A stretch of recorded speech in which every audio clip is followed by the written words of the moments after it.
A ver, Huamán Turpo, Rosa, Huamán Turpo, Rosa, Presente, profesor. Tumpay Quispe, Nora,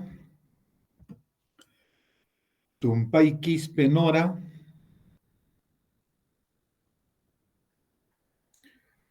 Wilca Condori, Dina, Presente, profesor. Dina, muy bien. Ñuflo, Palomino, Rosemary, Ñuflo, Palomino, Rosemary, Luz Clarita, Yabar, Hualpa,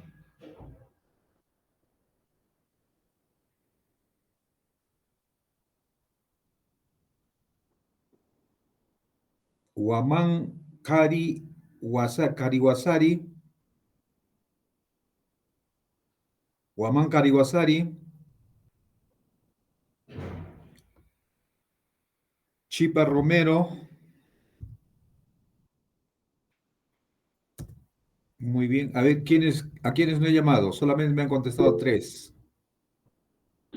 A mi profesor, profesor, buenas tardes. Buenas tardes.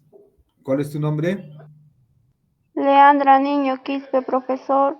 ¿Dónde estás, niño? Leandra. Ya. Leandra. Profe, buenas tardes. Buenas tardes.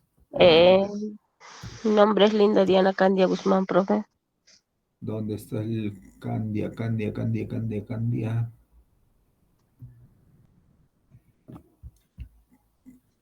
Linda Diana Candia Guzmán, Guzmán, ¿no? sí.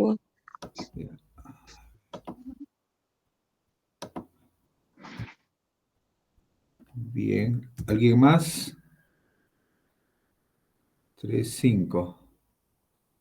2, 4, 5. Muy bien. Bien, chicos. A ver, en primer lugar, les voy a dar el trabajo que ustedes tienen que presentar. Bueno, la próxima semana es 27, sábado. Me han dicho que es feriado. Entonces, para el primer sábado del mes de agosto. ¿Ya?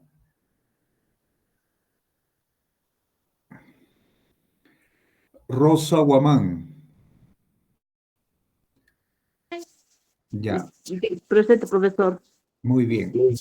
Rosita Guamán, vas a hacer la estructura, el trabajo va a ser expuesto, ¿ah? Estructura y fisiología bacteriana.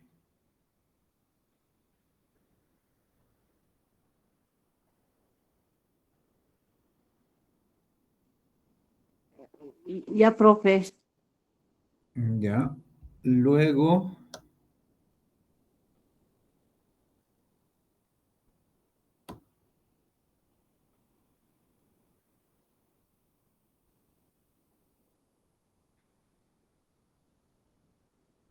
ya. Entonces, empezamos contigo. La próxima semana haces tu trabajo, eh, haces tus diapositivas y expones, y nosotros vamos a complementar. También los otros compañeros tuyos me están escuchando, ¿no? Tienen que leer la estructura de las bacterias y su fisiología, cómo funcionan ellos. ¿Sí? Bien, chicos. Ese trabajo, esa primera exposición va a ser como una nota general. Los otros compañeros que intervengan van a tener también sus puntos adicionales a la nota final. Disculpe, profesor, ¿cuál era el tema? Por favor, no sé si lo puede repetir. Ya. Es estructura bacteriana y fisiología bacteriana. sea, ¿cómo es la estructura de las bacterias? El semestre pasado hemos hecho nosotros sobre organismos eucariontes, procariontes, ¿no es cierto? En forma general. Entonces, esa estructura tienes que desarrollar para que expongas, ¿ya?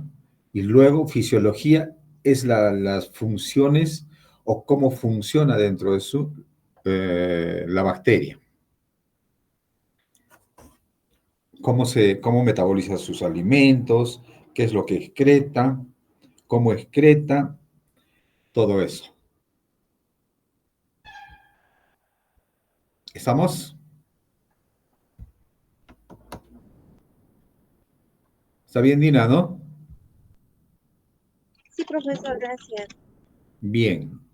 Ah, no, Rosa Guamán. Empezamos contigo. Profesor, sí, para mí ese es el tema que voy a hacer, estructura y fisiología bacteriana, todo eso, profesor, en diapositiva. Claro, tienes que exponerla. Sí, profesor, sí, sí, Ya, está bien. listo, quedamos. Y la siguiente semana, a otra de tus compañeras, después que exponga, se le va a dar otro tema para que exponga la siguiente clase, después de tu exposición. Muy bien. Entonces, vamos a compartir nosotros lo que nosotros tenemos que ver hoy día. A ver, ¿dónde estás?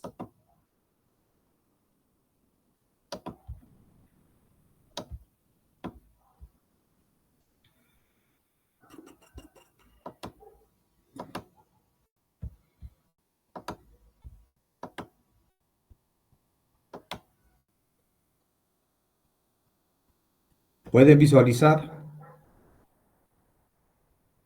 Sí, Muy bien. Muy bien. Entonces, a ver, queridos chicos, queridos alumnos, ¿qué entendemos nosotros como componentes químicos de los sistemas vivientes? ¿O qué componentes químicos tienen los sistemas vivientes en este caso? ¿Cómo está estructurado? Incluido el ser humano. Levanten la manito.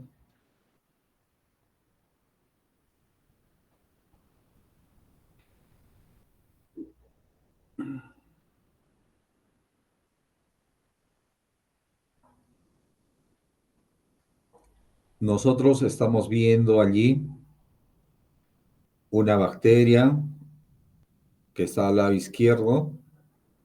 Luego tenemos a un virus. Luego tenemos nosotros los hongos con sus cuerpos fructíferos. Y luego tenemos un nemato que también es microscópico. Por eso se llama microbiología y parasitología, nuestro curso. Ese gusanito que estamos viendo ya es un parásito. A la mano izquierda tenemos una bacteria, tenemos un virus y tenemos los hongos, que también los hongos son bastante complejos, ¿no es cierto? Tenemos nosotros hongos microscópicos y hongos macroscópicos. ¿Qué entendemos nosotros por componentes químicos de los sistemas vivientes? ¿Cómo está compuesto o qué sustancias químicas o qué moléculas químicas componen en general a estos organismos? Dime, Chipa.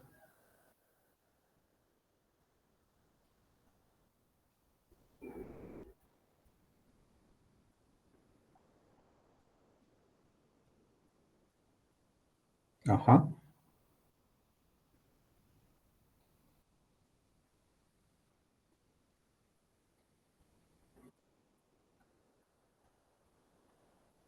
muy bien, sigue.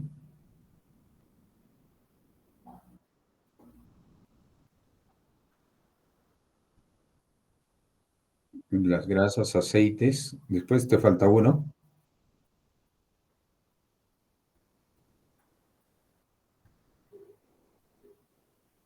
Ya, la glucosa es un monómero, es el elemento básico que va a formar una harina, un almidón, ¿no es cierto?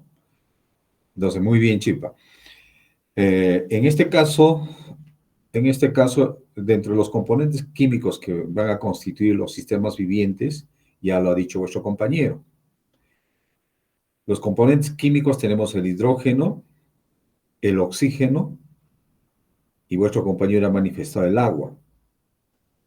Y es el componente principal en la masa estoy diciendo, de los organismos vivos.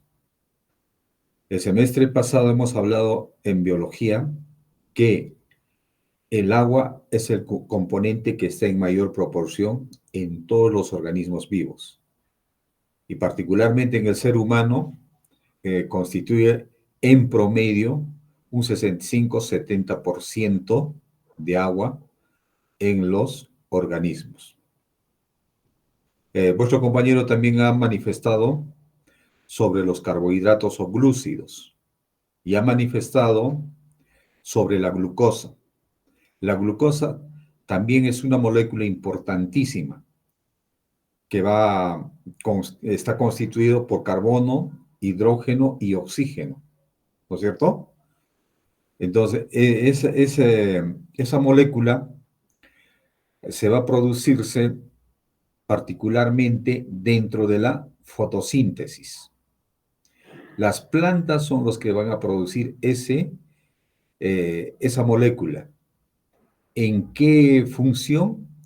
En la fotosíntesis. La fotosíntesis, como ustedes saben, va a reaccionar dentro de la clorófila que también tiene una estructura que si nosotros vamos a ver es bastante compleja.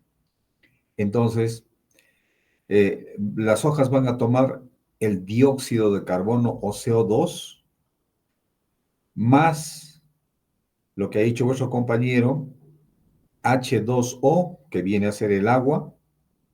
Esto va a tomar por la raíz y se va a ir hacia las hojas.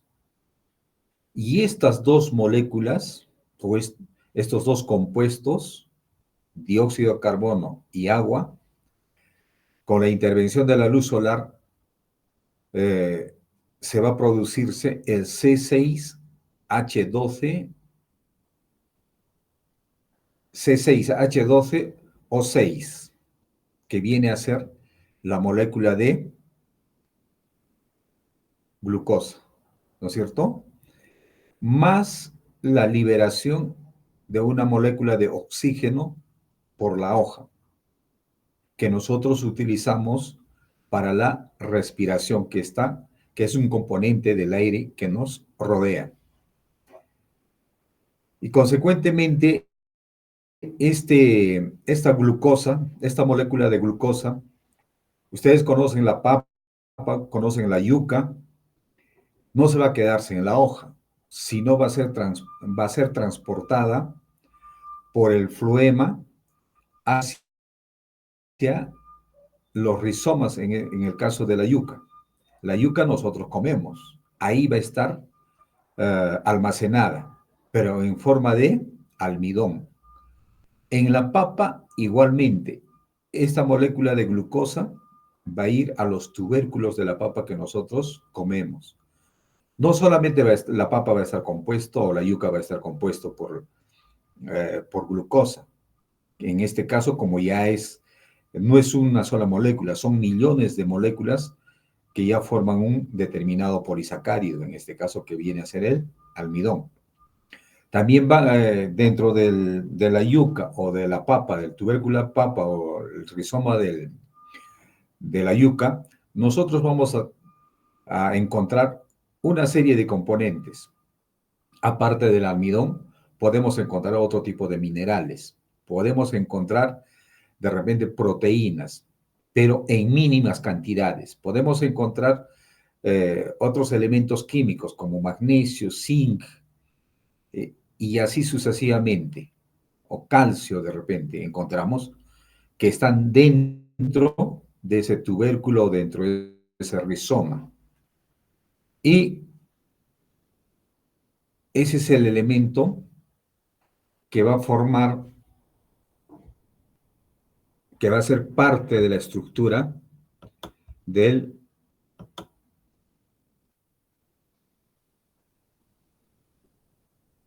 los componentes químicos de los organismos vivos. Y no solamente la glucosa, sino también va a haber otros elementos químicos. Bueno, en el caso de la glucosa, vamos a ver de que tenemos, es un elemento básico que se le llama monómero. Otro monómero de los carbohidratos o glúcidos, vamos a tener la galactosa, que se encuentra en la leche. Otro monómero, así como molécula, vamos a tener la fructosa. Entonces, estas moléculas, cuando se unen con otra molécula de su mismo componente, se van a llamarse disacáridos. Se une la glucosa con la fructosa, va a ser un disacárido, que se va a llamar sacarosa en este caso. ¿Y la sacarosa dónde encontramos nosotros? A ver, Dina.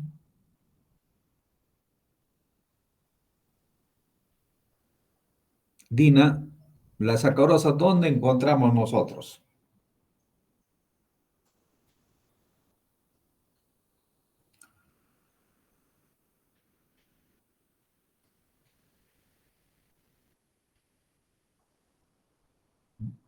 ¿Está Dina?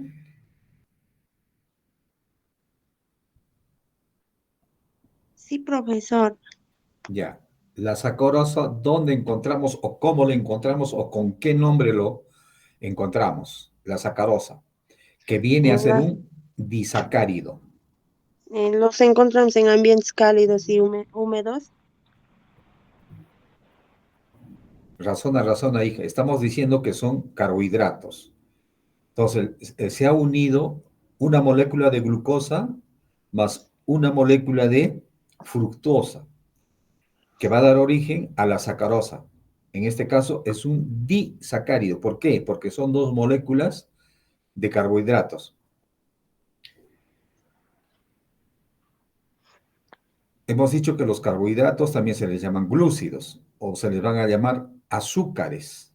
Al almidón se le llama azúcares o glúcidos o carbohidratos. Toma diferentes nombres o diferentes denominaciones, ¿no es cierto? Pero es la misma cosa. ¿Dónde encontramos la sacarosa? ¿O cómo lo conocemos?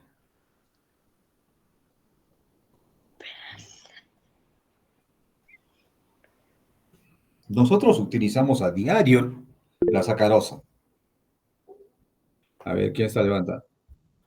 Definitivamente, la sacarosa es el azúcar de mesa, ¿no es cierto? Que sale de la caña de azúcar. Pero la caña de azúcar no solamente produce fructosa, también va a producir ¿qué hemos dicho en el caso de la papa de la yuca? ¿Qué molécula? La glucosa, ¿no es cierto? Bien, entonces, de la unión de la glucosa más la fructosa, se produce la sacarosa, que se conoce como disacárido o bisacárido.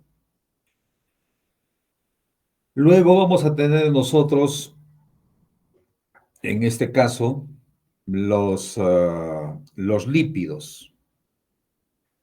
Los lípidos, como las grasas, en este caso, las grasas como la manteca o los aceites, como cualquier otro tipo de aceite, pero en este caso, eh, uno de ellos a la temperatura ambiente va a ser líquida y el otro va a ser sólida.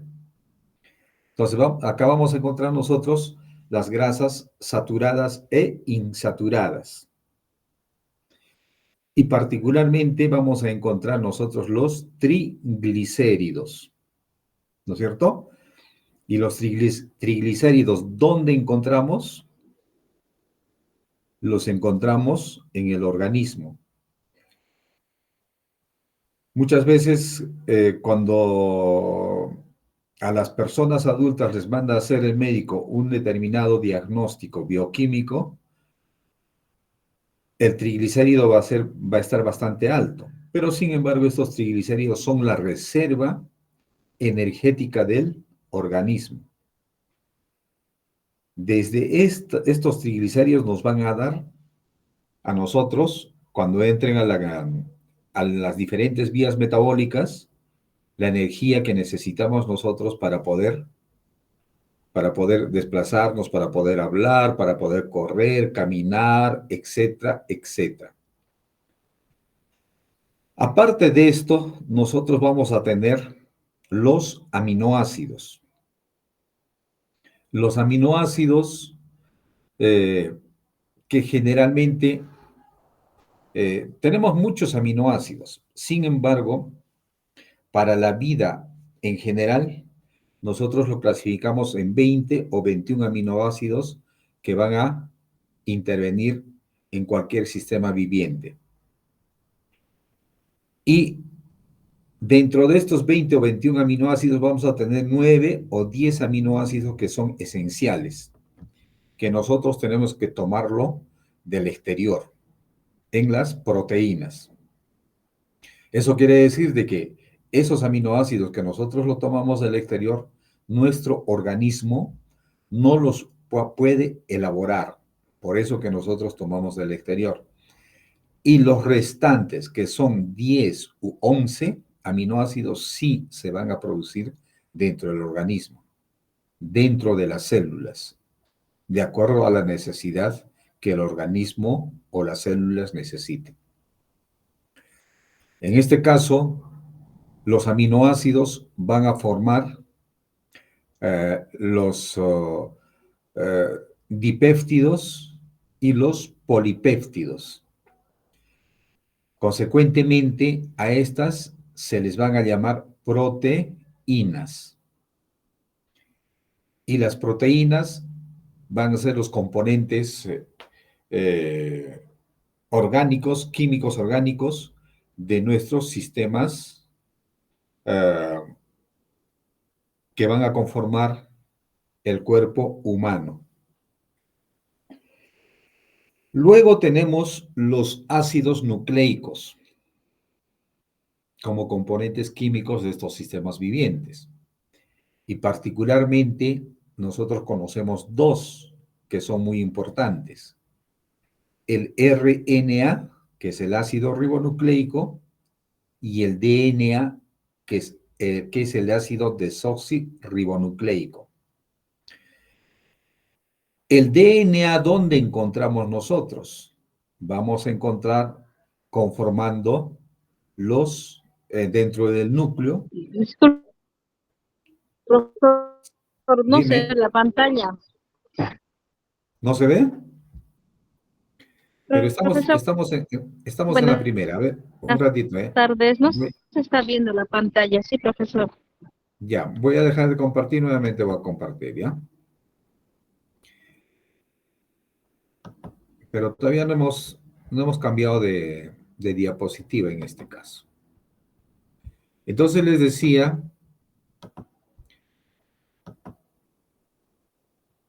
que nosotros vamos a encontrar el ácido, el RNA y el DNA como ácidos nucleicos. El DNA les manifestaba de que va a estar dentro del núcleo de las células. En este caso, el núcleo de las células, nosotros vamos a encontrar un núcleo definido en las células eucariontas. En este caso, en las células superiores. Pero también nosotros vamos a encontrar el DNA en las células procariotas. en el caso de las bacterias. Sin embargo, en el caso de las bacterias no van a tener un núcleo definido. Consecuentemente, el DNA va a estar esparcido dentro del citoplasma de la célula. ¿Por qué? Porque las bacterias no tienen una membrana o envoltura nuclear definida. Por eso la diferencia, hemos conversado nosotros el semestre pasado, de organismos procariontes o procariotas y de organismos eucariontas u organismos eucarióticos. Es la misma, eucariontes o eucarióticos. No hay diferencia en ese aspecto. Entonces, el DNA se va a encontrarse en los cromosomas. Y este DNA va a estar compuesto por las bases púricas y pirimídicas. ¿No es cierto? Ustedes saben de que el DNA está conformado prácticamente se ve como una escalera enrollada, que uno de los lados va en un sentido y el otro lado va en sentido contrario. Decíamos de las bases púricas y pirimídicas. ¿Cuáles son esas bases púricas y pirimídicas? La guanina, citosina, timina, uracilo y adenina. Entonces, esos son los elementos o las bases púricas y pirimídicas, o bases nitrogenadas que se les llama en general. Y el RNA, o ácido desoxirribonucleico, nosotros vamos a encontrar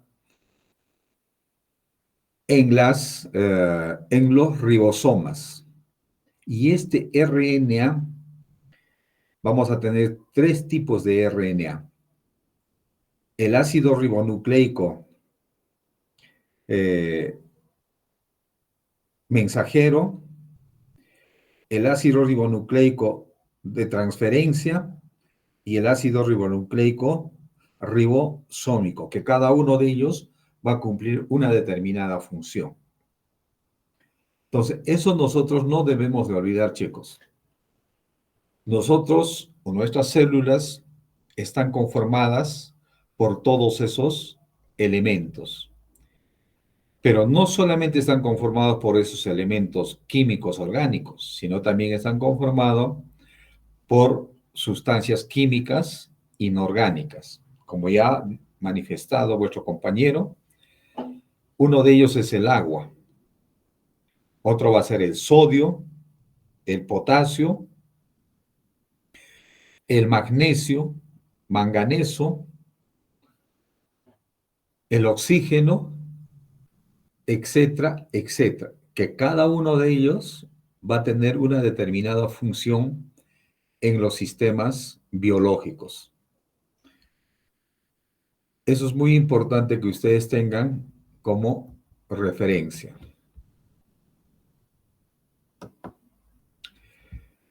Entonces, nosotros vamos a ver, como ya hemos indicado, los componentes químicos de los sistemas vivientes, en este caso el agua, va a ser el más abundante de las moléculas que se encuentra en cualquier tipo de organismo vivo. Va a constituir entre el 50 y el 95% del peso de cualquier sistema u organismo vivo en este caso. Igualmente el agua ha sido desde tiempos remotos, desde el origen de la vida, un participante activo en esta actividad compleja, desde donde surgieron los compuestos orgánicos iniciales y posteriormente los primeros organismos. Ahora, el agua va a desempeñar una serie de funciones en todos estos sistemas vivos. Ustedes saben de que la sangre es fluida, es un tejido fluido que va a recorrer todo el organismo. Todo el organismo llevando una serie de moléculas para la nutrición de cada una de las células de todos los órganos que componen nuestro organismo. No solamente nuestro organismo, sino también de los animales, en las plantas, ¿no es cierto? Entonces, claro, las plantas no van a tener sangre, ¿no? Pero sí va a estar constituido las plantas por el xilema y el floema, que son análogos en el transporte de agua y sustancias, ¿cómo le llaman esto? Materia bruta y materia elaborada en este caso.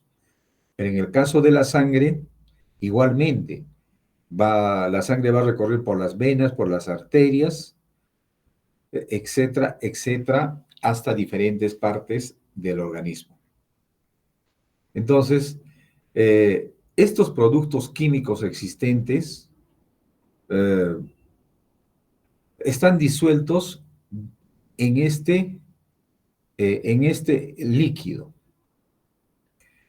y van a necesitar un medio acuoso para poder reaccionar uno con el otro, ¿no es cierto? Y también el agua va a disolver los productos de desecho del metabolismo y va a ayudar a su eliminación de la célula, consecuentemente del organismo. Va a tener una gran capacidad térmica, va a tener una capacidad para poder absorber el calor con cambios muy pequeños, en este caso, de la temperatura. El agua va a al absorber calor, va a permitir a los seres vivos eliminar el exceso de calor evaporando agua. Entonces, el agua va a cumplir la función indispensable de lubricante y se va a encontrar siempre donde un órgano se desliza contra otro, formando parte de los líquidos corporales. Entonces, cuando nosotros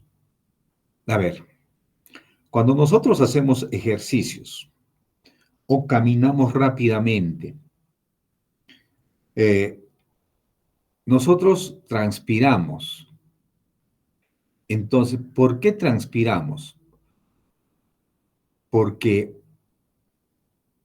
el calor que nuestro organismo está produciendo o la energía que nuestras células están produciendo va a ser mucho mayor, porque estamos quemando más energía.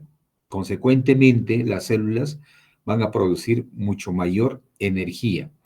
Aparte de eso, el calor del sol que nos da hace de que nuestro organismo pueda reaccionar y aumentar de temperatura. Sin embargo, para poder contrarrestar ese calor, nuestro organismo va a empezar a transpirar y va a eliminar agua en forma de sudor. ¿Por dónde? Por los poros de nuestras células que tenemos en la piel, o por las glándulas sudoríparas que están unidos a esos poros. Consecuentemente, cuando sale el líquido de nuestro cuerpo, hace de que nuestro cuerpo se regule o regule la temperatura. ¿Para qué? Para que no pase más del promedio de 37 grados centígrados. Porque si pasa la temperatura de promedio de 37 grados centígrados a más, en este caso estaríamos colapsando. Por eso el agua va a ser una sustancia que va a equilibrar la temperatura corporal de los organismos.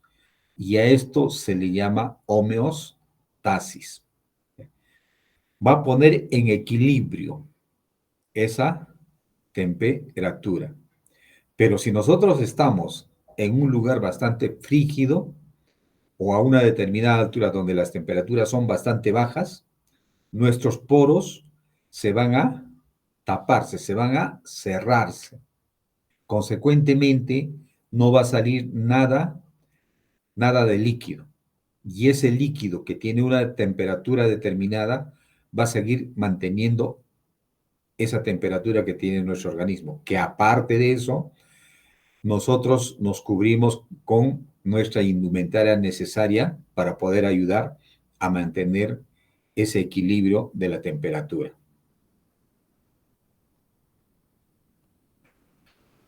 Por ejemplo, nosotros tenemos en las articulaciones agua formando parte del líquido sinovial. Donde un hueso se mueve sobre otro, pero sin dañarse. El hecho de que sea el componente más abundante de la materia viva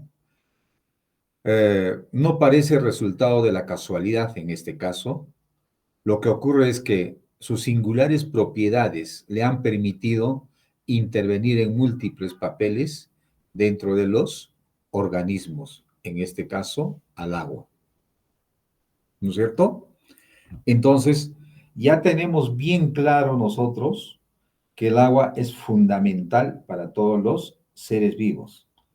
Consecuentemente, el agua es el mayor componente de todos los organismos vivos, desde 60% hasta el 90-95% de agua van a componer los organismos. ¿Dónde encontramos nosotros ese mayor porcentaje?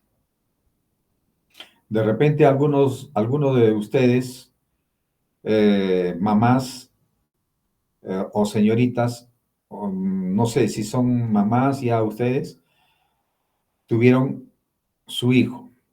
Entonces, el feto que nace, el neonato, es el que va a contener mayor cantidad de agua, en un porcentaje del 90 al 95% al momento del nacimiento.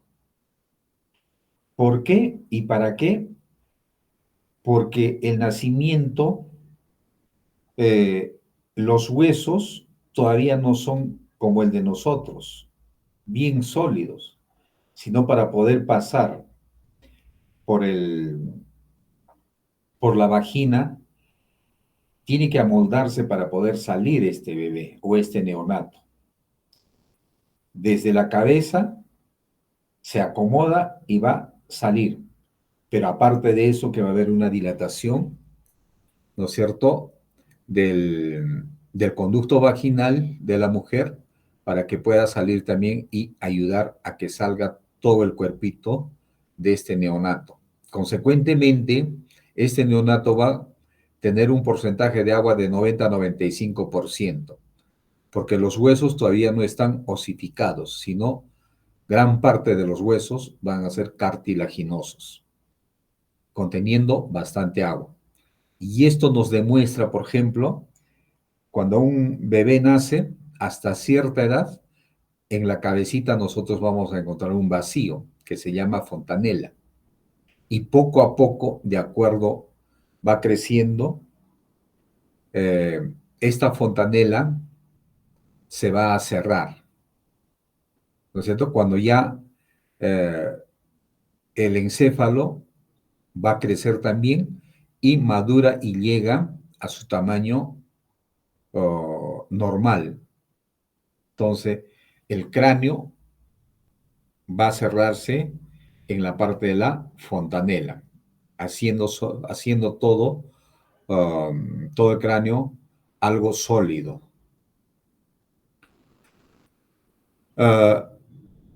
Nosotros vamos a tener también como un componente de los seres vivientes el pH.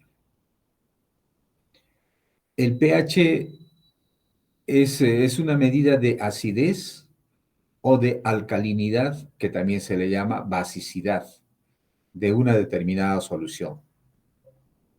Entonces, el pH va a ser la concentración de iones o cationes de hidrógeno que están presentes en determinadas sustancias. Entonces, el término de pH significa potencial de hidrógeno o potencial de hidrogeniones. Entonces, este ha sido acuñado por el químico danés Sorensen, quien lo definió como el logaritmo negativo de base 10 de la actividad de los iones de hidrógeno. Entonces, ahí ustedes pueden apreciar el pH, es el logaritmo negativo 10 de la actividad de los hidrogeniones, ¿no es cierto? Entonces, este pH va a tener una escala que va a ir de 0 a 14. Entonces, de 0 a 14 y la mitad, que es 7, va a ser el pH neutro, que en los organismos vivos se mantienen a ese pH, viven a ese pH. De 7 para abajo hacia la izquierda, nosotros vamos a tener el pH ácido. Y de 7 para arriba, vamos a tener el pH alcalino. ¿No es cierto? ¿Estamos, chicos? ¿Me están entendiendo?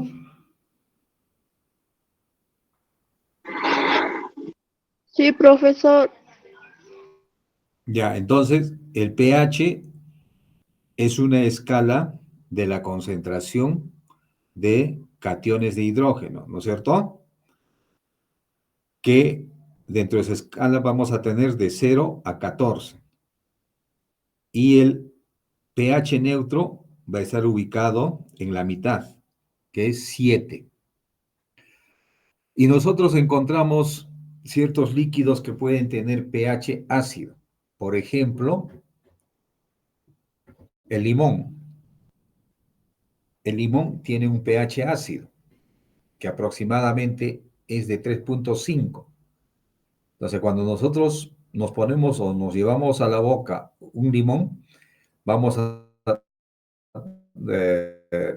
sentir una agridez bastante fuerte, ¿no es cierto? Sin embargo, como es algo natural, no nos va a quemar o nos va a producir cierta acidez, pero no nos va a deformar a nosotros, a nuestros tejidos, no los va a diezmar en este caso. Pero, ¿qué pasa si nosotros agarramos una sustancia química que tiene ese pH? Por ejemplo, los ácidos. El ácido sulfídrico, el ácido sulfúrico, el ácido nítrico o ácido nitroso. Si nosotros ponemos a esas sustancias químicas ácidas nuestro dedo o vamos a poner un pedazo de carne, lo va a quemar, lo va a desaparecer, ¿no es cierto? Consecuentemente, nosotros, esa escala de pH, tenemos que tener bastante cuidado con las sustancias químicas que se producen dentro del laboratorio.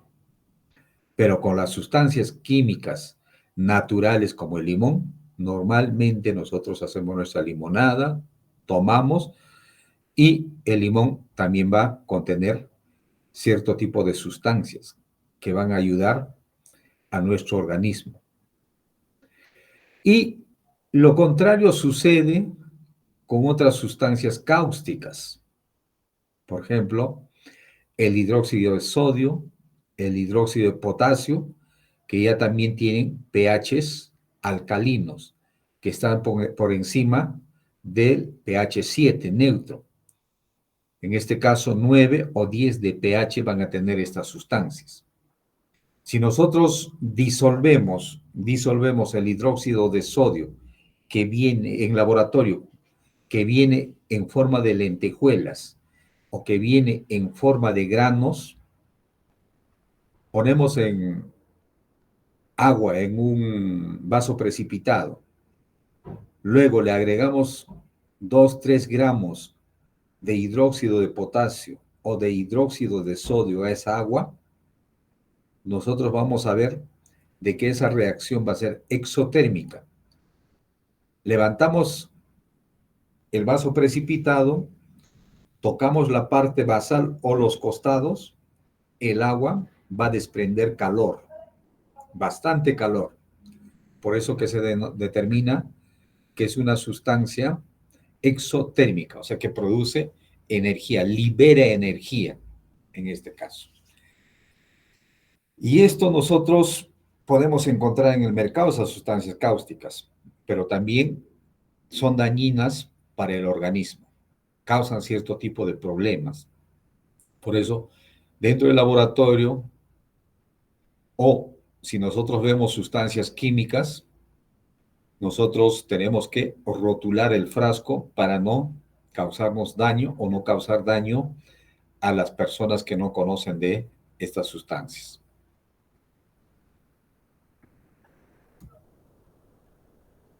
Entonces, la importancia del pH. ¿Por qué es importante el pH?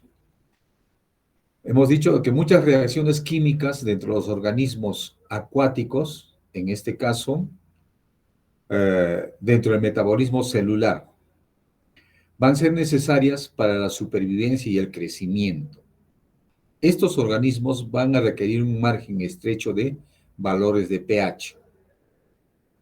Entonces, dentro de nuestro organismo, el pH promedio es muchas veces ligeramente ácido. ¿Qué quiere decir? Que de 7 va a bajar un poquito, puede ser 6.9, 6.9, 6.95, ¿no es cierto? Puede ser en algunos momentos, como pH básico, puede ser 7.1, 7.2, pero no puede pasar mucho más allá, porque si pasase o bajase mucho más, ya nuestro organismo va a tener una serie de problemas en este caso. Por eso que es muy importante el pH para los organismos. Ahora, en los extremos finales de la escala de pH, ya sea 2 o 3, van a ocurrir daños físicos en las agallas, pueden ocurrir daños físicos en el esqueleto o en las aletas de los peces. O sea, prácticamente esos pHs van a alterar las funciones fisiológicas, consecuentemente produciendo daño. Ahora, algún cambio de pH puede alterar la concentración de otras sustancias, en este caso en el agua, modificando su nivel de toxicidad. Podemos tener como ejemplo una disminución en el pH. Disminución quiere decir menor a 7, puede aumentar la cantidad de mercurio soluble en el agua, ¿no? O sea, el pH del agua puede disminuir.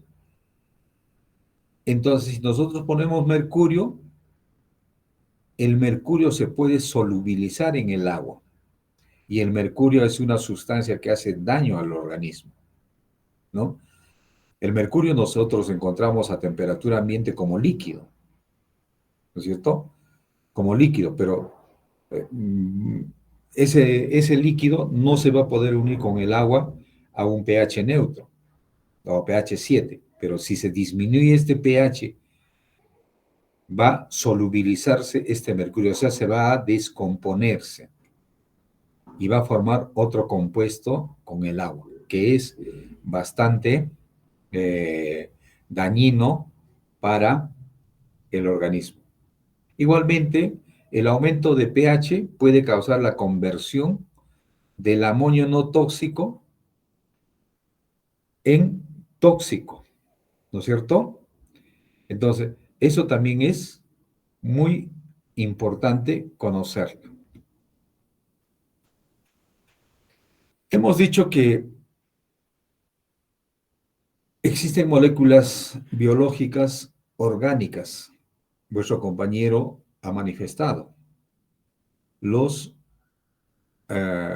glúcidos, también llamados carbohidratos. Van a constituir estas la mayor parte de la materia orgánica dentro de la Tierra, y estas van a cumplir funciones importantes en todo tipo de formas de vida. Nosotros los carbohidratos los vamos a encontrar en forma de almidón, vamos a encontrar dentro de las plantas, formando la celulosa, que son los polisacáridos. Igualmente vamos a encontrar nosotros en la caparazón de los insectos, formando el exoesqueleto. Consecuente, van a estar formando la quitina de estos exoesqueletos. O sea, la quitina es el componente que tiene la caparazón de estos esqueletos de los insectos.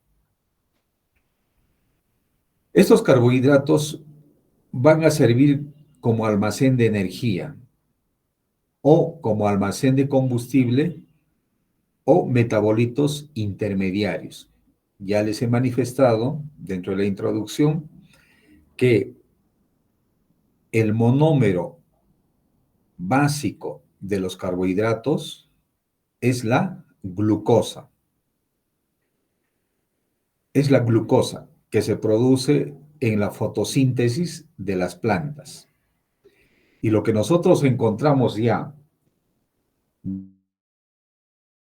dentro de las harinas ya son polisacáridos. O sea, la unión de esa glucosa, glucosa más glucosa más glucosa, que van a dar a las harinas, que nosotros consumimos a diario en forma de pan, consumimos en los fideos, consumimos en qué, en las frutas, como fructosa, consumimos como disacárido, que viene a ser el azúcar, consumimos como lactosa en la leche, que es la unión de dos monómeros de galactosa, y así sucesivamente, ¿no es cierto? Y estos, como les he manifestado, van a producir energía en nuestro organismo. Energía donde particularmente dentro de la célula eucariótica y dentro de las mitocondrias. La mitocondria es el organelo que va a producir esta energía en forma de ATP.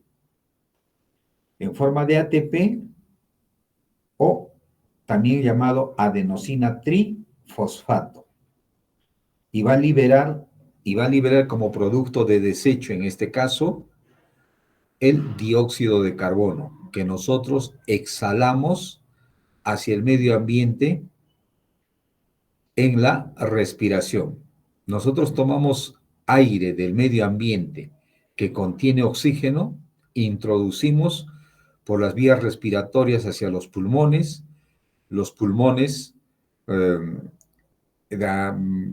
va a entrar a los alvéolos pulmonares y dentro de estos alvéolos pulmonares se va a producirse el intercambio de la sangre oxigenada con la sangre desoxigenada que trae de todo el organismo el CO2.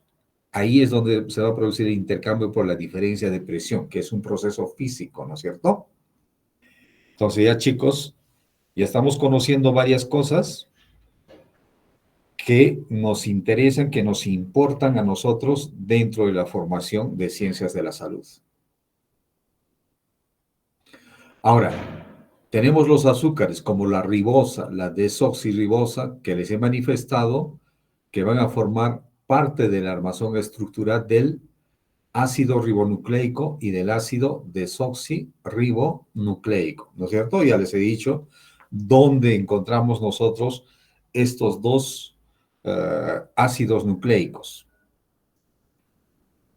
Encontramos en la célula el ARN en el citoplasma de la célula y el ADN dentro del núcleo celular. Sin embargo, esto en los organismos o en las células eucarióticas. Pero el ADN en las células procarióticas va a estar disperso dentro del citoplasma de estos organismos procariontas. Los polisacáridos también van a ser elementos estructurales de las paredes celulares. ¿De quiénes? De las bacterias, también de las plantas en este caso, la celulosa que les he manifestado va a ser el constituyente principal de las paredes celulares de las plantas. Y va a ser uno de los compuestos orgánicos más abundantes dentro de la naturaleza o la biosfera. Porque de las plantas, ¿quiénes se van a alimentarse? Los organismos, ¿quiénes? Los organismos herbívoros, ¿no es cierto? Pero en este caso, conocemos a la ovejita, conocemos al ganado vacuno, conocemos a los caballos, las llamas, las alpacas, etcétera, etcétera, que se alimentan de las plantas.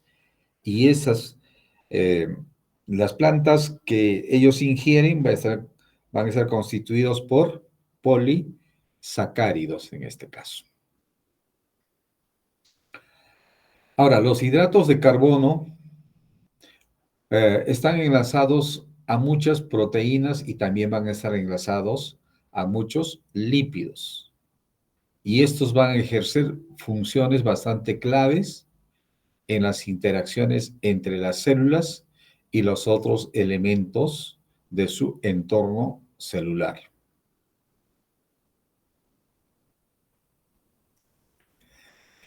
Vamos a ver que esta inmensa posibilidad de la diversidad estructural que tienen los hidratos de carbono o carbohidratos va a ser una característica clave en la función de mediadores de las interacciones celulares.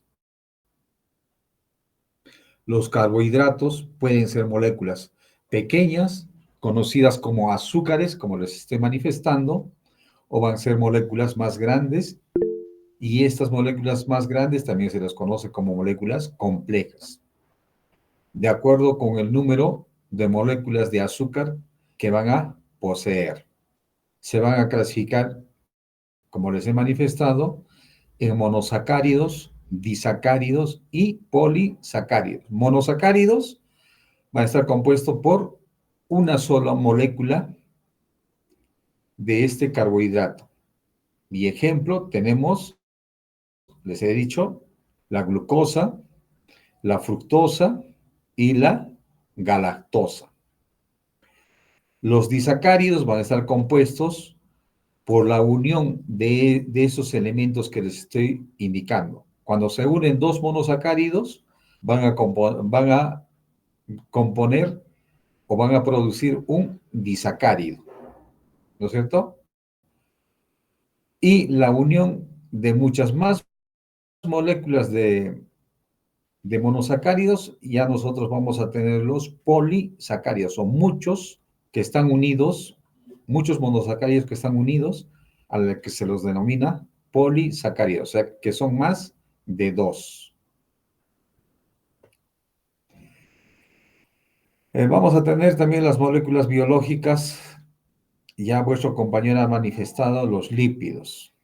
Entonces, las grasas son solo un tipo de lípido en este caso, y va a ser una categoría de molécula que va a tener en común su incapacidad para mezclarse bien con el agua. Ustedes han visto de que cuando agarran agua y le agregan aceite, estas no se van a poder unirse, ¿no es cierto? El momento que le sacudes se va a volverse algo blanco. Sin embargo, cuando lo pones en reposo, el agua va a ir a la parte inferior y el aceite va a ir a la parte superior. Y esto es muy típico por un principio físico que ellos tienen, que es la densidad. Ahora, los lípidos tienden a ser hidrófobos. ¿Qué quiere decir? Así como les estoy manifestando, que no se van a poder unirse con el agua. Van a tener fobia por el agua. Por eso se llama hidrofóbicos. Aparte de eso, no polares y están constituidas principalmente de cadenas de carbohidratos, aunque van a existir ciertas variaciones. Sin embargo, chicos, nosotros vamos a encontrar en la estructura de la membrana celular, en este caso, la estructura de la membrana celular va a estar conformado por lípidos y va a estar conformado por carbohidratos, ¿no es cierto? Ahora, los diferentes tipos de lípidos pueden tener estructuras distintas. Por lo tanto, van a cumplir diversas funciones en los organismos. Nosotros, por ejemplo, vamos a tener a las grasas que van a almacenar energía. Luego van a hacer o van a proporcionar o van a servir de aislamiento térmico. También van a conformar las membranas celulares, como les decía. O van a formar capas impermeables en las hojas y van a constituir las unidades estructurales de las hormonas, como la testosterona. La testosterona va a estar compuesto por lípidos.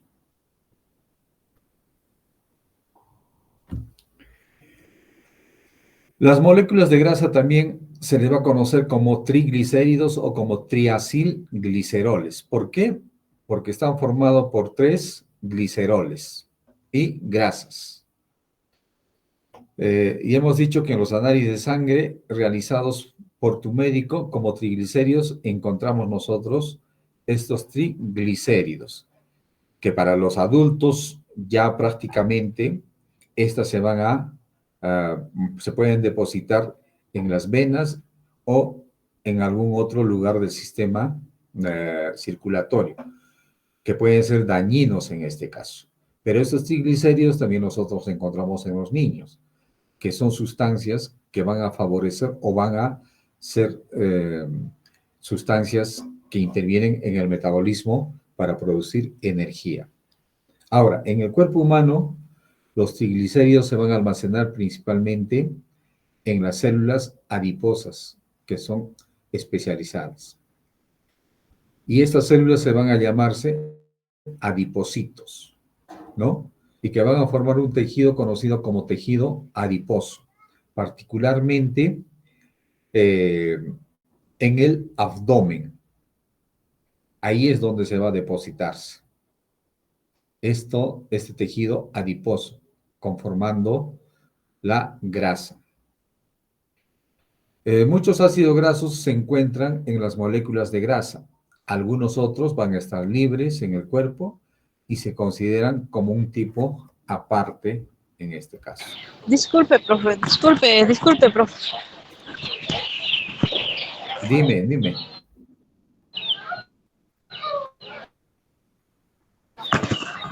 Disculpe, profesor, al respecto Sí, dígame. de triglicérido, ¿por qué se encuentra en los niños? ¿Por qué? Es que es un tipo de grasa que va a intervenir en el metabolismo. Les quería preguntar al tenemos respecto de triglicérido. ¿Por qué en los niños aparece el triglicérido? ¿A qué se debe? ¿Cómo debe ser su alimentación o por qué? Ya. En los niños o en todos los organismos vamos a encontrar triglicéridos. Eso no quiere decir de que sea una grasa mala. En los niños va a intervenir esos triglicéridos en el metabolismo. Es común tener esos triglicéridos en los organismos, porque ellos necesitan de esa energía. ¿Para qué? Para poder desarrollar todas sus funciones. Y nosotros no vamos a encontrar en grandes cantidades. Pero sí nosotros vamos a encontrar de repente, fuera de los parámetros, estos triglicéridos ya en los adultos mayores. En este caso, vamos a encontrar nosotros muchas veces en el sistema circulatorio, que van a estar en las paredes de las venas y que pueden causar cierto tipo de problemas. ¿Por qué?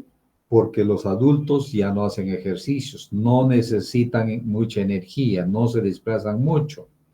Por eso el médico cuando recomienda, cuando consumen pan, entonces tienes que caminar y caminar y caminar. ¿Para qué? Para poder quemar toda esa energía que has tomado del exterior. Pero en los niños están jugando, están correteando, están riendo, ellos están consumiendo. Consecuentemente, eso es bueno para ellos. ¿Para qué? Para que les dé energía. Eso les da energía. En un análisis de un niño, triglicéridos no vas a encontrar fuera de los parámetros. No vas a encontrar. Consecuentemente, ellos están utilizándolo o están desdoblándolo, esa sustancia de reserva que tiene el organismo. Pero en los adultos sí vas a encontrar, porque nosotros los adultos, y particularmente los adultos mayores, ya no hacen ejercicios. Muchos consumen sus alimentos y tienen una vida sedentaria. Entonces, ¿vas a quemar energía? No vas a quemar. ¿No es cierto? Entonces, esa es la razón por que nosotros no se alarmen de que un niño pueda tener triglicéridos. No, siempre vamos a tener grasas de diferentes tipos nosotros en el organismo. Y eso es bueno para los chicos. ¿Estamos?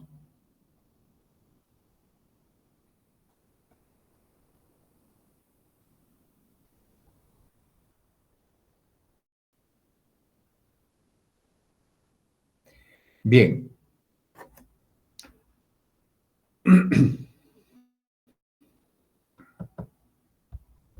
A Rosemary Ñuflo. Rosemary. Sí, profesor, presente. Sí, dime. Sí, profesor, le escucho. ¿Estás levantando la mano? No, profesor. Bueno, estaba levantadito tu mano, en todo caso. Bien, no sé quién me ha preguntado, pero quiero manifestarles de que los triglicéridos no son grasas. Yo le he preguntado, profesor, al respecto del triglicérido del niño. Ya, por eso. No es malo que los niños tengan triglicéridos. Ellos comen grasa, comen carbohidratos, comen pan, comen galletas, y ellos son los que producen los triglicéridos en el organismo. Pero como les estoy manifestando, esos triglicéridos son una sustancia de reserva o de energía que tiene el organismo. Pero los niños están correteando. Obeso. Bueno, ese es otro caso, pues, ese es diferente. Pero en un niño normal nosotros no vamos a encontrar exceso de esa sustancia, ¿no? Ya la obesidad, en el caso de los niños, ya es algo endocrinológico o puede ser genético, ¿no es cierto? Eso ya es diferente. Pero un niño normal nosotros no vamos a encontrar porque está haciendo ejercicio, está correteando, está gritando, está jugando, etc. Y ellos están consumiendo ese tipo de grasa que es la energía que se necesita para el organismo. Ellos comen pan, ellos comen galletas, ellos comen caramelos, ¿no es cierto? Entonces, todo eso que ingresa proporciona energía en el organismo, energía a las células y está desdoblándose y está gastando toda esa energía que necesita el organismo, no solamente para poder que se multipliquen las células y haga su crecimiento normal el niño, porque el niño todavía está en pleno proceso de crecimiento. ¿Y cómo crece? Tiene que aumentar el número de células. Sus huesitos tienen que crecer hasta que maduren. Ahora, las células musculares tienen que incrementarse para producir más fibras musculares, ¿no? El cerebro necesita energía, necesita oxígeno, o el encéfalo, diré en este caso, las células nerviosas necesitan eso, necesitan energía. ¿Y de dónde consiguen energía? De la grasa. de los carbohidratos. Entonces, no hay que asustarse de esa situación, pero sí en los adultos ya puede ser, ojo que le estoy diciendo, puede ser una situación anormal, ¿no? Puede ser, pero si un adulto de 50, 60 años consume carbohidratos, consume grasas, entonces, pero si hace ejercicios, camina, ¿no es cierto? Se moviliza, entonces no se puede mantener los triglicéridos en su parámetro normal, pero si va a comer carbohidratos en exceso, va a comer, digamos, se va a alimentarse de, no sé, puede ser carne de chancho que dicen que tiene bastante grasa. Esas grasas ingresan y tiene una vida sedentaria. O tenemos una vida sedentaria, consecuentemente esas grasas se van a estar acumulando. ¿Y dónde se van a acumularse?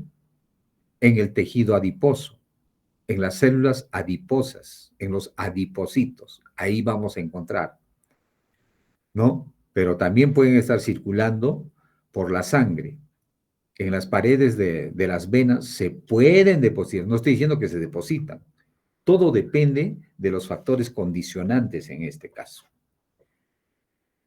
Si es que se depositaría en las venas, pues, ¿cuánta gente consume bastante grasa? ¿Cuánta gente consume bastante pan? ¿No?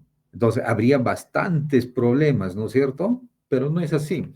Todo va a depender de cada, de la característica o de la genética que tiene cada ser humano. Bien, señoritas. Así que no asustarse, no, el hecho de que les estoy diciendo eso, que no les asuste, sino al contrario, más bien, cuando comemos pan, cuando comemos galleta o cuando comemos grasas, como los chicharroncitos que nos gusta bastante, caminemos, caminemos. Un endocrinólogo les va a decir, si consumes helados, camina, mínimo 10 cuadras, 15 cuadras, camina, y de regreso a tu casa, da la vuelta a la manzana 2 o 3 veces, caminando, eso va a ser beneficioso en los adultos mayores, en este caso. Bien, también vamos a tener nosotros las moléculas biológicas como proteínas. En este caso, estas moléculas van a ser grandes, van a ser complejas y estas van a desempeñar muchas funciones dentro del organismo. Entonces, las proteínas, ¿dónde los vamos a encontrar? ¿Para qué necesitamos nosotros? Para conformar o para formar nuestras células, particularmente las células musculares. Estas proteínas también van a realizar la mayor parte del trabajo en las células. Consecuentemente, van a ser necesarias para la estructura, la función, la regulación de nuestros tejidos y de los órganos de nuestro cuerpo. Nuestro organismo prácticamente está renovando células, particularmente cuando nosotros entramos al baño a ducharnos, al momento de refregarnos o de frotar nuestra piel, pensamos de que solamente al momento de frotar estamos, esa lo que se aglomera, pensamos de que es suciedad. No solamente suciedad, chicos, sino estamos botando o estamos envolviendo cuando nos frotamos las células muertas que se están renovándose constantemente de nuestra piel, ¿no? Porque nuestras células se están dividiéndose constantemente y eso estamos nosotros descartando, por ejemplo, mediante la orina. Si nosotros hacemos un diagnóstico de la orina, vamos a encontrar células epiteliales. ¿Células epiteliales de qué? Del conducto urinario. Hacia el microscopio vamos a encontrar células epiteliales, ¿no? No será en mucha cantidad, pero encontramos. Pero como miccionamos, en cada micción estamos botando esas células muertas que están renovándose constantemente por la mitosis. Ahora, las proteínas van a estar formados por cientos y miles de unidades de aminoácidos que se unen entre sí. Ya les he dicho que hay 20 tipos de aminoácidos diferentes y que se van a unir o se van a combinar para formar una determinada proteína, ¿no? Si nosotros tenemos 20 tipos de aminoácidos, digamos del 1 al 20, nosotros agarramos 1, 5, 7, 20, 1, hacemos una cadena, va a ser un tipo de proteína. Y simplemente por la formación o por el cambio de una de esas proteínas, vamos a tener otro tipo de proteína. Si se van a cambiar o se van a unir más números, digamos, pero solamente del 1 al 20 en la cadena, vamos a tener otro tipo de proteínas, ¿no es cierto? Entonces, eso es muy importante, los aminoácidos para la formación de proteínas. ¿Y dónde encontramos esos aminoácidos? Ya hemos dicho de que solamente 20 o 21 aminoácidos nosotros utilizamos para las funciones vitales del organismo, de los cuales 9 o 10 aminoácidos esenciales los tomamos de fuentes externas a nuestro organismo. En este caso, nosotros tenemos proteínas cuando comemos carne. Por eso es importantísimo que comamos carne.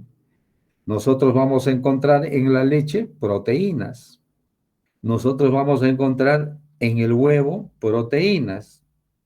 Nosotros vamos a encontrar en los, ¿cómo se llama esto? En los pallares, en los frijoles, en las lentejas, proteínas, ¿no? De repente en menor cantidad, pero vamos a encontrar proteínas ahí. En otros elementos, pero la mayor cantidad de proteínas, ¿quién lo va a contener? Son los elementos cárnicos, ya sean las carnes rojas, las carnes blancas, la carne de pescado, pero también los vegetales van a contener, pero en menor proporción. Algunos de los vegetales de repente puede tener un poquito más, pero nunca va a tener más que la carne. Otros van a tener de repente en 1%, 0.5%, ¿no es cierto? Pero de acuerdo a la literatura, si nosotros consumimos lentejas, en las lentejas tenemos un cierto grado o un cierto porcentaje de proteínas que va a ser más alto que en los otros elementos, ¿no? Y también en los frijoles. Como hemos dicho, la secuencia de aminoácidos va a determinar la estructura tridimensional de cada una de las proteínas y su función de estas proteínas que van a ser específicas. Ahora, las proteínas van a tener cierto tipo de funciones. Por ejemplo, van a tener una función de anticuerpo. En este caso, vamos a encontrar nosotros la inmunoglobulina G. Los anticuerpos se van a unirse a partículas extrañas específicas, como los virus, bacterias, y van a ayudar a proteger el cuerpo. Ahora también vamos a encontrar otras funciones que van a ser las funciones enzimáticas. Por ejemplo, la fenilalanina hidroxilasa. Estas van a llevar a cabo las miles de reacciones químicas que se realizan dentro del cuerpo. Entonces, las enzimas van a ser sus proteínas catalizadoras. ¿Qué quiere decir catalizadoras? Que van a intervenir en la aceleración de las reacciones químicas dentro de la célula, consecuentemente dentro de los organismos que están formados por un solo tipo de células. ¿Por qué? ¿Para qué? Para que nuestro organismo y particularmente el núcleo va a necesitar de un cierto tipo de sustancia química. Y el organismo no puede esperar 5 minutos, 10 minutos o 1 hora para que se produzca esa sustancia química. Por eso que las enzimas van a acelerar esas reacciones a milésimas de segundo, ¿no es cierto?, para que las células dentro del organismo realicen una función determinada, ¿no? Prácticamente una célula es una planta química donde se van a producir una serie de reacciones químicas que se va a necesitar esas sustancias para el buen funcionamiento del organismo. También van a tener la función de mensajero. En este caso, por ejemplo, la hormona del crecimiento, ¿no? Que al igual que algunos tipos de hormonas, las proteínas van a transmitir señales para coordinar procesos biológicos entre las diferentes células que tenemos dentro del organismo. Y estas células que conforman los tejidos y los órganos, ¿no es cierto? Nosotros tenemos los órganos como el corazón, como el cerebro, como el sistema muscular, ¿no? Tejidos, tejido adiposo, el tejido conjuntivo, tejido cartilaginoso. Entonces, van a coordinar con esta función de mensajería todos esos procesos. Por eso que les digo que las enzimas son importantísimas para la producción de una determinada sustancia química dentro del organismo que necesita. Consecuentemente, la función de mensajería se va a producirse entre cada una de esas células, tejidos y órganos. Ahora, también va a tener una función estructural las proteínas. En el caso particular de la actina, estas proteínas van a brindar la estructura y soporte a las células. Igualmente, van a tener la función de transporte y almacenamiento. Por ejemplo, van a transportar la ferritina. Estas proteínas se van a unir y transportar átomos y moléculas pequeñas dentro de las células y dentro de todo el cuerpo. La ferritina, ¿dónde encontramos? El hierro encontramos en los glóbulos rojos. Consecuentemente, los glóbulos rojos no solamente van a contener hierro, sino van a hacer o transportar el oxígeno que nosotros respiramos a cada una de las células de nuestro organismo. ¿Para qué? Para que produzca el metabolismo en cada uno de ellos. De eso, y eso se va a producir, ese metabolismo se va a producirse dentro de la mitocondria. En este caso, para convertir en un átomo de glucosa en energía, que es la adenosina trifosfato, con la liberación de CO2, que es un elemento de desecho que vamos a botar dentro de la expiración por el sistema respiratorio. Hemos dicho también que vamos a tener nosotros los ácidos nucleicos. Entonces, los ácidos nucleicos van a ser biomoléculas bastante grandes y que van a cumplir funciones esenciales en todas las células y los virus también. Y dentro de esa función importante de estos ácidos nucleicos va a ser el almacenamiento de la información genética y consecuentemente nos va a dar la expresión que nosotros tenemos de las características, por ejemplo, en el caso del color de los ojos, en el caso del color del cabello, en el tamaño que nosotros heredamos de nuestros padres.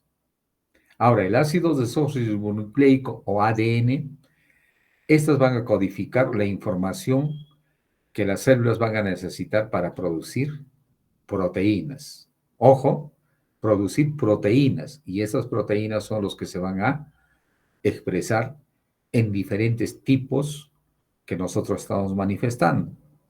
El color de los ojos va a ser un tipo de proteína. El color del cabello o el tamaño es una herencia que nos dan nuestros padres, pero no es una herencia como una herencia que nos dejan una casa, sino dentro de la célula nos están dejando esa herencia. ¿No es cierto? Un tipo relacionado de los ácidos nucleicos denominado ácido ribonucleico se presenta en diferentes formas moleculares. Ya les he dicho, 3 tipos que van a cumplir funciones celulares múltiples, que van a incluir la síntesis de proteínas. Estos dos ácidos, ácido desoxirribonucleico y el ácido ribonucleico, van a cumplir una función bastante interesante e importante dentro de cada una de las células. Y si nosotros vamos a ver desde un punto de vista bioquímico, fisiológico, el ADN, vamos a ver de que ahí por ejemplo, para la duplicación del ADN, van a necesitar de una serie de tipos de enzimas para la duplicación. En el caso del ARN, los 3 tipos de ARN van a coadyuvar en la producción de proteínas que el núcleo de la célula va a decir, así como en la casa el papá dice, necesito que se compre tal cosa, ¿no? El núcleo va a ser el papá. Y a uno de los hijos le diga, ¿sabes qué, Juanito? Quiero que vayas a comprarme al mercado tal cosa. Así va a decirle al ARN mensajero. Y este ARN mensajero va a copiar lo que le está diciendo el ADN. Va a salir del núcleo. El ARN mensajero es el único que ingresa al núcleo. ¿Para qué? Para hacer el mandado del ADN. Entonces sale al citoplasma, se va al ribosoma, dentro del ribosoma va a llevar ese mensaje y ahí se va a traducirse. Entonces, en este caso, va a ir al mercado, voy a comprar cebollas, papas, lo que le ha dicho. Entonces, va a ir al ARN ribosómico y se va a complementar para producir un tipo de proteína que necesita el organismo. El ADN es el material genético que se encuentra en el núcleo de las células y de los organismos complejos. Ya conocemos de que existen 2 tipos de ácidos nucleicos, el ADN y el ARN. Entonces, estas solamente se van a diferenciar por sus funciones bioquímicas, por su composición química y su estructura en este caso. Esa va a ser la única diferencia. Entonces, acá tenemos nosotros los compuestos formados por un grupo. En el caso de los aminoácidos está compuesto formado por un grupo carboxilo, que es el COO, ¿no? El grupo amino, que es el H3N. Y por un grupo, bueno, ya se ha dicho carboxilo, y que van a estar unidos a un mismo átomo de carbono, ¿no? Un hidrógeno y un grupo radical. El que va a cambiar es el grupo radical dependiendo qué sustancia o qué elementos va a ingresar en este conjunto. Entonces, nosotros tenemos aquí los aminoácidos esenciales y no esenciales. Habíamos dicho que son 9 esenciales que nosotros podemos encontrar dentro de la alimentación y 11 no esenciales. Les he manifestado también que nosotros encontramos todos estos aminoácidos dentro de las proteínas de la carne, la leche, el queso, el huevo, en los diferentes tipos de carne, como les había manifestado. Entonces, al costadito tenemos nosotros los aminoácidos esenciales. Esenciales que nosotros tomamos del medio externo, que son la isoleucina, leucina, lisina, metionina, fenilalanina, treonina, triptófano, valina, histidina. Esos son los esenciales. Y los no esenciales que se producen dentro del organismo son la alanina, arginina, tirosina, el aspartato, la cisteína, el glutamato, la glutamina o ácido glutámico, la glicina, la prolina, la serina y la asparagina. ¿No es cierto? Entonces, esos son los aminoácidos que nosotros o los organismos necesitan para determinar o producir cierto tipo de proteínas dentro de nuestro organismo. Ahora, las bacterias son microorganismos procariotas, como les había manifestado, es decir, son organismos unicelulares de pocos micrómetros de tamaño, van a poseer una membrana plasmática y va a estar compuesta de lípidos y de proteínas. Fíjense, lípidos y proteínas, igualmente que nuestro organismo, de grasas y proteínas, que van a encerrar y proteger la célula y una pared celular que va a constituir la barrera física y mecánica que va a dar forma a un determinado tipo de bacteria. Nosotros encontramos dentro de las bacterias diferentes tipos de bacterias y eso vamos a hacer más adelante. Lo van a exponer y creo que la siguiente clase, vuestra compañera, va a exponer esa parte, ¿no es cierto? Entonces, nosotros tenemos los cocos, los diplococos, los estreptococos que están en cadena, los estreptococos, después vamos a encontrar los espirilos, vamos a encontrar la Neisseria, que es una forma de frijol, el gonococo,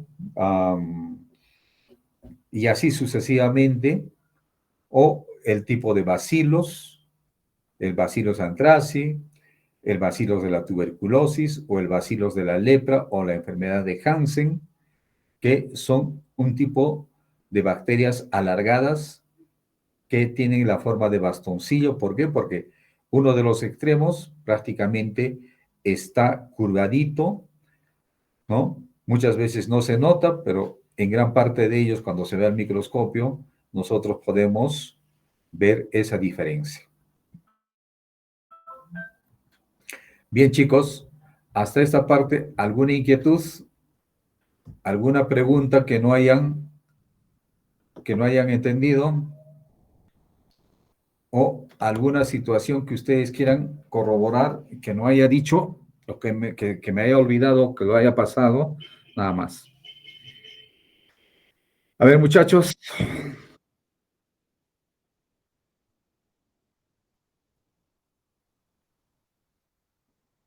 Sí, sí les voy a compartirles, pero la próxima semana les voy a pasar esto, después de la exposición. ¿Ya? O de repente les pase por el WhatsApp, mañana o pasado mañana. ¿Ya? Sí, en todo caso les voy a compartir durante esta semana, el lunes o martes les voy a estar compartiendo esto. Pero eso no quiere decir de que ustedes no tienen que revisar mucho más. Esto es solamente un extracto de lo que les estoy diciéndoles. Cada uno de ellos hay que tratar de profundizar un poquito más para vuestra formación. ¿Ya?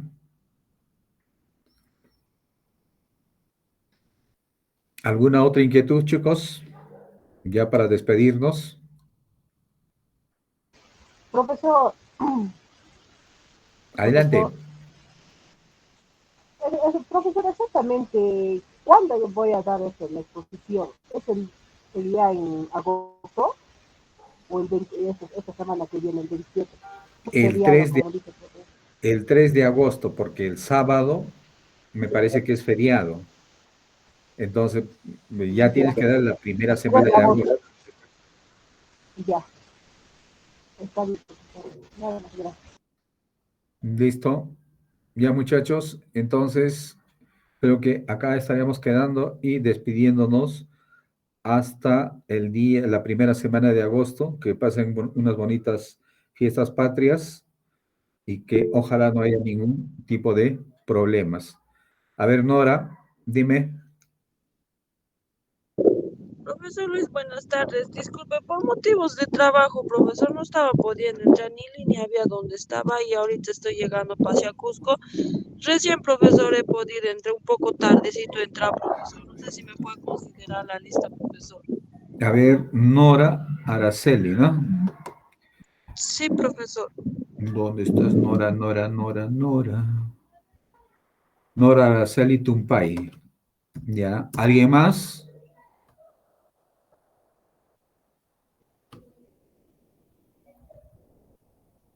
Rosemary Ñuflo. Luz Clarita. Bien, creo que solamente una persona más se ha unido. Muy bien. Entonces, chicos, nos estamos viendo ya la primera semana de agosto. Que pasen unas bonitas fiestas patrias. Un abrazo a todos. Ya nos vemos. Igualmente para usted, profesor.